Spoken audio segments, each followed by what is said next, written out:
With the new Fantastic Four trailer out, I went back to the movie from 2005, and to my surprise, this movie still feels real, in a way that many modern superhero films don't.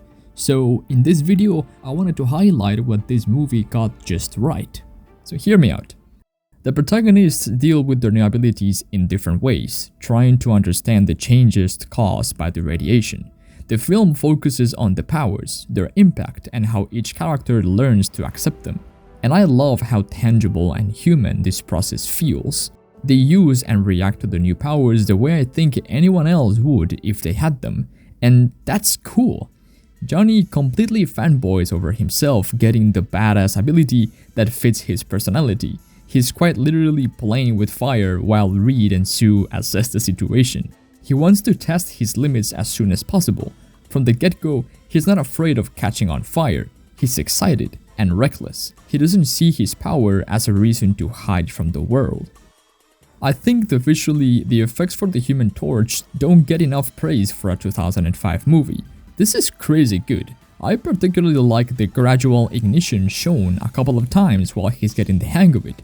But the highlight for me is the fire in his eyes and the heat emanating from him just before the jump during the motorbike show. On the other hand, Sue is the more cautious of the group, acting just like a force field, conveniently, attempting to maintain harmony within a group of people with different personalities and struggles. Her invisibility reflects her fluctuating moods, establishing her as someone lacking control over her emotions. And I like how this is presented. Becoming invisible is shown as an inconvenience for her, having to strip twice to actually use her powers successfully since she's not used to it. Her force fields are also a projection of her emotions, literally. I like how they were made to look like a bluish, semi-transparent bubble that she can shape to contain whatever she pushes it onto. There's something really satisfying about the way the force field encapsulates the cars in this scene, as well as the slight push on Ben to keep him away from Johnny. And then there's Reed, who isn't vocal about how he feels about his ability but starts to find it useful as soon as it manifests. I guess I could try to find a deeper meaning behind developing super elasticity, but that would be a stretch. In any case, Reed carries the responsibility of reversing the effects of the radioactive storm. As the brain behind the space exploration, he is the natural leader of the group. I remember watching this particular scene as a kid over and over again, completely mind blown by the effects, but I especially like the way he looks at his hand and understands that he now has a tool at his disposal. That's gross. And of course, there's Ben. Oh man, Ben is such a good character in this film. He goes through so many phases dealing with the transformation, and it's painful to watch. The decision to make the thing fully prosthetic instead of CGI adds so much to his performance and the emotions he conveys. There's so much humanity in his eyes, it's impossible to not feel what he's going through. Ben is a perfect example of making a character that looks and feels real while maintaining the wow factor fitting for his mutation.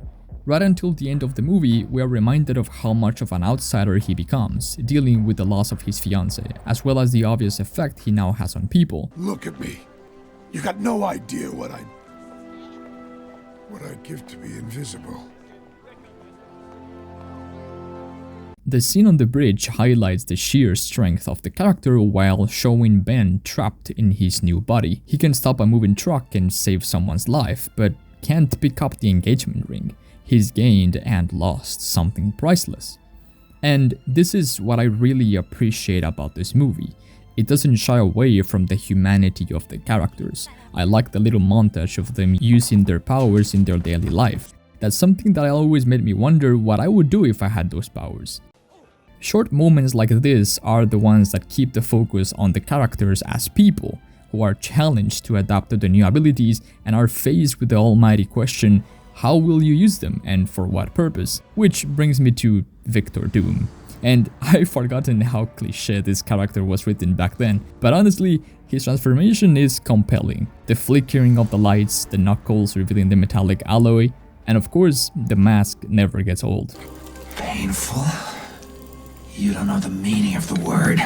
It wouldn't be a film side video without a mention of the suits. In this movie, they were uniforms created by Victor, according to Sue, and she describes them as The synthetics act as a second skin, adapting to your body's individual needs. the radioactive storm hits them while wearing the suits, allowing them to adapt to their new powers thanks to the self-regulating molecules plus the radiation. And now, visually, I don't love or hate them. These characters weren't planning to become superheroes. The suits are low-key. They were made to be worn in outer space, and the style doesn't change once they become their official suits. I wouldn't be caught dead wearing that. I like that the only modification Reed made was adding the insignia and how little by little the characters start to embrace them as a part of their new identity. After all, the suit's molecules were affected by the radiation as much as the people wearing them.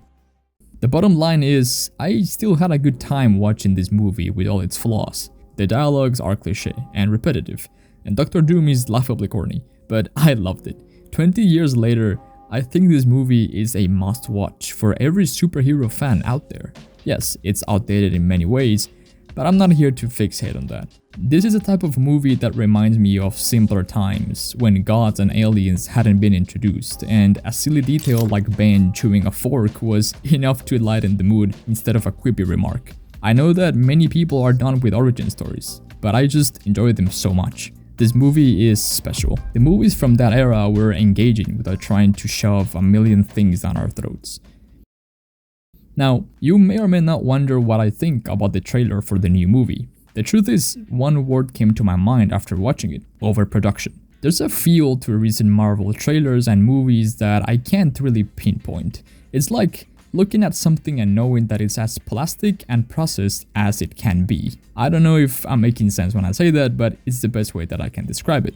I do like the retro style of the suits. I like the colors. I like the style of the logo. It's clear that this movie won't spend too much time on how they became the Fantastic Four, but more on the challenges they take on as a family. And I want to have hope. Even though Marvel has not delivered in a while, I really hope this is a turning point for them. A lot depends on this movie. If you have watched any of my videos, you know that I often mention the role that connection has in my experience watching a film. Not every movie will click with us, and that's okay. That's why I enjoy thinking about the ones that do and why they do so. If I say something that you don't click with, that's fine. I want to thank everyone for the support the channel has received in such a short amount of time. It's crazy to think that by the time this video is uploaded, over 1,000 of you have decided to join me on this journey. I truly appreciate it. As always, if you liked the video, hit the like button and subscribe for more of these. See you guys on the next one.